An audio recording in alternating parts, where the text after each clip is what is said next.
हर हर महादेव। आज बात करने वाली हूँ मई 2026 जेठ मास के शुक्ल पक्ष के प्रदोष व्रत कब रखा जाएगा। प्रदोष व्रत यानी त्रयोदशी भी कहते हैं, तो कब प्रारंभ हो रहा है, कब समाप्त हो रहा है, ये प्रदोष काल में कब पूजा करें, इसका पूजन नियम विधि, ये सब मैं डिटेल से बात करूँगी। तो आप लोग चैनल पर बने रहे, मेरे चैनल सब्सक्राइब, वीडियो को लाइक कर दे, कमेंट में जो भी पूछना चाहे पूजा से रिलेटेड पूछ सकते हैं। तो चलिए शुरू करती हूँ। प्रदोष व्रत जो भी मनुष्य करते हैं सदा सुखी रहते हैं, उनके सभी पापों का नाश करते हैं शिव जी महादेव जी बाबा, और संपूर्ण पापों को नाश करते हैं। व्रत के करने से विधवा स्त्री जो है उसके धर्म की प्राप्ति होती है, और सुहागिन नारियों का सुहाग सदा अटल रहती है।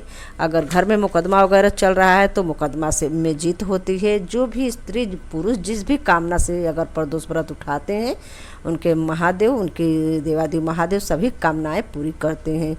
और त्रयोदशी व्रत करने वाले को फल भी प्राप्त होता है। शास्त्रों में है 100 गायों के दान का फल प्राप्त होता है जो प्रदोष व्रत करते हैं। इस प्रदोष व्रत को विधि विधान से जो करते हैं उसके सभी दुख दूर हो जाते हैं। प्रदोष व्रत करने वाले को जब तक आपको सामर्थ्य हो तब तक रह सकती है, ना 11, 21 और पूरे 26 साल का व्रत करने के बाद उद्यापन भी कर सकते हैं। जब तक आपका व्रत करने का सामर्थ्य हो तब तक भी कर सकते हैं। तो प्रदोष व्रत आप कहते हैं रवि प्रदोष जो व्रत करते हैं आरोग्यता प्राप्त होती है। सोम प्रदोष व्रत अगर पड़ता है तो अभीष्ट सिद्धि प्राप्त होती है। मंगल प्रदोष अगर पड़ जाता है तो रोगों से मुक्ति मिलती है। और बुध प्रदोष का अगर आप बुध प्रदोष जिस दिन पड़ जाता है उस प्रदोष का मनोकामना होता है स्वर्ग कामना सिद्धि के लिए प्रदोष व्रत करते हैं। बृहस्पति को अगर प्रदोष पड़े तो शत्रु के विनाश, मतलब कि शत्रु से का जो है परेशानी दिक्कत सब दूर होती है। शुक्र प्रदोष से सुशोभा की प्राप्ति होती है। शनि प्रदोष से पुत्र प्राप्ति की कामना पूरी होती है। जिसको भी या प्रदोष व्रत जिस भी कामना से आप उठाएंगे उस कामना से पूरी होगी। ये दिन के हिसाब से नहीं पड़ता, कभी भी महीने में 2 प्रदोष पड़ती है गाय, तो किसी दिन भी पड़ सकती है, 7 दिन के अंदर किसी भी दिन पड़ सकती है। और हर दिन का प्रदोष व्रत का अपना अपना अलग अलग महत्व भी है। प्रदोष व्रत अगर जिसे बच्चा होने में बहुत लेट हो रहा है तो अगर शिव जी का ये देवादी महादेव प्रदोष व्रत उठा ले, विधि विधान से करे, उनका समय से अभिषेक पूजा जप का नियम पूजन ये सब करने से आप साल भर के अंदर ही आपका भगवान खुशखबरी घर में ला देते हैं। भगवान शिव की इतनी कृपा महिमा है। और जो भी मनोकामना से अगर इस प्रदोष व्रत को जो उठाते हैं पूरी भगवान शिव जी पूरी करते हैं। वैसे अगर किसी भी मनोकामना से नहीं उठाए अगर प्रदोष व्रत रह भी रही हैं, आपके घर में कभी भी कोई अनिष्ट नहीं होने पाएगा। शिव जी की कृपा से कोई भी जो भी ग्रह संकट है वो सब कोई अनिष्ट फल दे ही नहीं पाएंगे। भगवान शिव जी महादेव कहते हैं उनकी पूजा करने से हर 9 ग्रह अपने आप शांत होते रहते हैं। तो गाय प्रदोष व्रत जो भी करते हैं विधि विधान से करें, और इसमें ज़्यादा कोई विधि भी नहीं है। इस प्रदोष व्रत में आप दिन के हिसाब से पूजा करते। इस बार कब प्रदोष व्रत पड़ रहा है पहले मैं आप लोग को ये बता दूं। प्रदोष व्रत गाय जो रहना है आप लोग को है 28 मई दिन गुरुवार को प्रदोष व्रत रहना है, जिसे गुरु प्रदोष व्रत कहेंगे। इसे गुरुवार को पड़ा है तो गुरु प्रदोष व्रत कहेंगे। प्रदोष व्रत 28 मई दिन बुधवार को गुरुवार को व्रत रहना है गाय। और प्रारंभ कब हो रहा है पहले ये हम आप लोग को बता दूं। प्रारंभ हो रहा है 28 मई दिन सुबह सवेरे 8:32 पर प्रारंभ हो रहा है, जो कि इसकी समाप्ति है शुक्रवार 29 मई दिन शुक्रवार को 9:38 पर समाप्त हो रहा है। तो गाय जो प्रदोष व्रत है उदयकालीन से ज़्यादा इसमें प्रदोष काल ज़्यादा लिखा जाता है। तो प्रदोष काल कब मिल रहा है तो प्रदोष काल शाम को जानते हैं 4 बजे शाम से, मतलब दोपहर के बाद जो 4 बजता है शाम को, तो 4 बजे से प्रदोष काल प्रारंभ हो जाती है गाय। तो प्रदोष काल का में पूरा मिल रहा है, प्रदोष व्रत जो करेंगे पूरा मिल रहा है फल। तो आप इसलिए प्रदोष काल का व्रत 28 मई दिन गुरुवार को रखा जाएगा। और पूरे विधि विधान से आप अगर सुबह सवेरे पूजा करना चाहे सुबह सवेरे कर सकती हैं, नहीं तो शाम को आप प्रदोष काल के समय 4 बजे से प्रदोष काल प्रारंभ हो जाती है गाय। तो अपना सारा तैयारी कर लीजिए, चौकी पे पीला कपड़ा बिछाकर। ज़्यादा अगर आप कलसा वगैरह रखना चाहे तो मैं क्यों मना करूँगी, मैं मना नहीं करूँगी, आप कर सकते हैं। हम तो साधारण विधि से चौकी रखते हैं, उसे पीला कपड़ा बिछाते हैं, शंकर गौरा पार्वती मैया का मूर्ति रखते हैं और मूर्ति में शिव जी, माता पार्वती, गणेश जी हैं मेरी मूर्ति में, और उन्हें रख मतलब वो चौकी पर बैठाते हैं। इसके बाद सुपारी का, बड़ा वाला सुपारी का मैं शिव जी को उसी पे अभिषेक करती हूँ भोले बाबा का, और गाय के गोबर का गौरा मैया बनाई हूँ। तो वो शिव जी को अच्छे से जो मूर्ति है नहला कर पोंछ पाछ के चौकी पे रखने के बाद उनको चुंदरी ओढ़ा देती हूँ माता पार्वती को। फिर इसके बाद मैं अभिषेक करती हूँ, जो सुपारी की शिवलिंग बनाई हूँ, अभिषेक पूजा वगैरह सब करने के बाद अच्छे से फूल फल मीठा मिष्ठान जो भी आप एकत्रित करी हैं, नहीं है तो मिश्री बतासा गुड़ ये सब आप किशमिश समय का फल फूल ये सब आप चढ़ाकर भगवान शिव जी का दूर्बा समी पत्र ये सब इकट्ठा कर लीजिए, बेलपत्र, और शिव जी को यही सब चढ़ाया जाता है। सारा इकट्ठा आदमी एक दिन अपन कर लेते हैं, दिन भर का समय रहता है। करने के बाद आप 4 बजे से ही बैठ जाइए पूजा करने। आप सारा दिन अपना जो भी फल दिन में आप चाय वगैरह ले सकते हैं, क्योंकि सुबह सवेरे भी पूजा करना होता है। सुबह सवेरे आप चौकी नहीं रखें, केवल जैसे मंदिर में भगवान हैं, आपके मंदिर में जो विराजमान है शिव जी, उन्हीं पे जैसे रोज़ का पूजा करते हैं इसे रोज़ का पूजा कर लीजिए।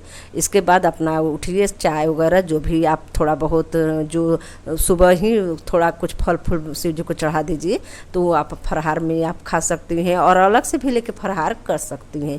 लेकिन जो फराहार आप शाम को चढ़ाने वाले उसमें से मत खाइए, जो भगवान शिव को शाम को प्रदोष काल में पूजा करते समय चढ़ाएंगे उसमें से मत खाइए। उस सब अलग से धो धा कर सारा इकट्ठा एक थाली में सजा लीजिए। जैसे ही 4 बजे आप बैठ जाइए, क्योंकि आप 3 बजे से ही सारा सब कुछ लहा दीजिए, 4 बजे से ही बैठ जाए तो फिर स्नान वगैरह ये सब शिव जी का अभिषेक करने में समय लगता है। जैसे अगर गाय ज़्यादा जल्दी पूजा करते हो वो 4:30 बजे 5 बजे बैठ सकते हैं, और नहीं तो प्रदोष काल का समय 4 बजे से है, तो आप प्रदोष मिली रात चाहे 8 बजे 7 बजे तक आप पूजा कर सकती हैं। तो आराम से अभिषेक करिए, पूजा करिए। बृहस्पतिवार को पढ़ रहे हैं प्रदोष व्रत, तो बृहस्पतिवार के कथा की प्रदोष जो कथा है वो कथा पढ़िए सुनिए, और इसके बाद आप माला करिए, हवन करिए, आरती करिए। ये सब करके ऐसे पूजा संपन्न करते, ये सब करते करते गाय 7 बज जाएगी।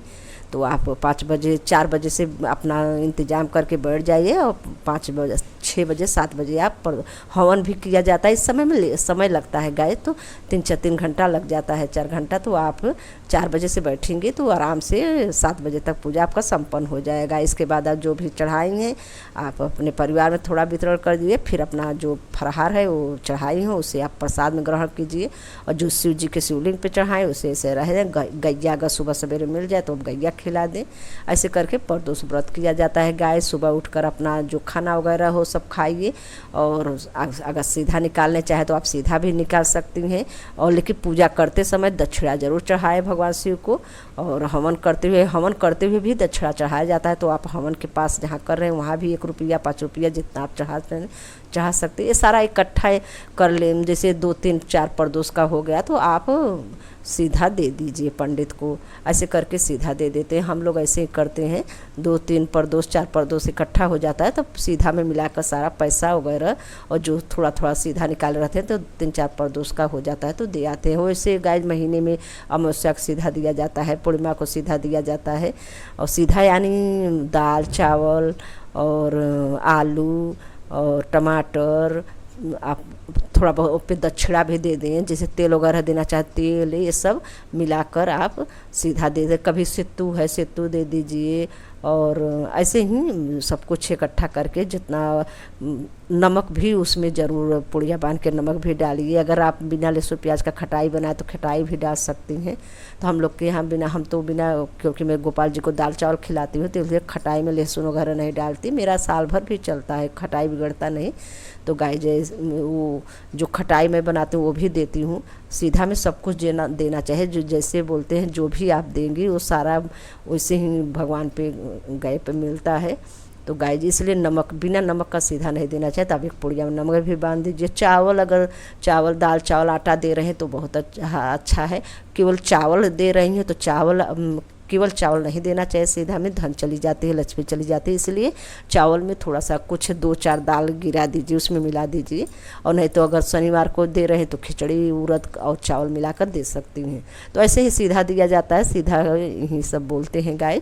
तो आप लोग जो भी पूछना चाहे कमेंट में आप पूछ सकती हैं। मेरे चैनल को आप लोग सब्सक्राइब कर लीजिएगा, क्योंकि मैं डिटेल से जो भी त्यौहार व्रत ये सब मैं बताती रहती हूँ। समय समय पे 2-4 दिन रहता है प्रदोष, एकादशी और जो भी त्यौहार रहता है मैं 4 दिन 5 दिन पहले ही बनाकर डाल देती हूँ, पहले ही डाल देती हूँ। तो इसलिए आप लोग अगर सब्सक्राइब करे रहेंगी तो आप लोग के साथ पहुँच जाएगा गाइज। जो व्रत त्यौहार का कथा भी डालती रहती हूँ, तो आप उसको भी सुनिए। इस समय पुरुषोत्तम मास के कथा भी डाल रही हूँ गाइज। तो इसलिए मैं बोल रही हूँ आप लोग अगर सब्सक्राइब करे रहेंगे तो आप लोग को नोटिफिकेशन जब भी मैं पोस्ट करूँगी तुरंत पहुँच जाएगा। आप लोग को देखना ही नहीं पड़ेगा। मैं जो ठाकुर रुपेश पत्रा है उसी पत्रा में से देखकर, ठाकुर प्रसाद जी का जो है उसी पत्रा में से देखकर बताती हूँ गाइज। तो पूरी डिटेल से मैं पहले देख लेती हूँ, पूरा मिला लेती हूँ, तभी मैं फिर वीडियो बनाकर पोस्ट करती हूँ। तो कोई कंफ्यूज नहीं रहता मेरे बताने वाले में। जो भी व्रत मैं बताती हूँ सेम उसी दिन पड़ता है। 2-4 दिन पहले वीडियो में देखो तो कभी इस दिन है, उस दिन है, उस दिन अंत में आता है जो मैं वीडियो बनाई रहती हूँ गाइस। तो आप लोग अगर सब्सक्राइब करेंगे उस समय से आप लोग के पास पहुँच जाएगा।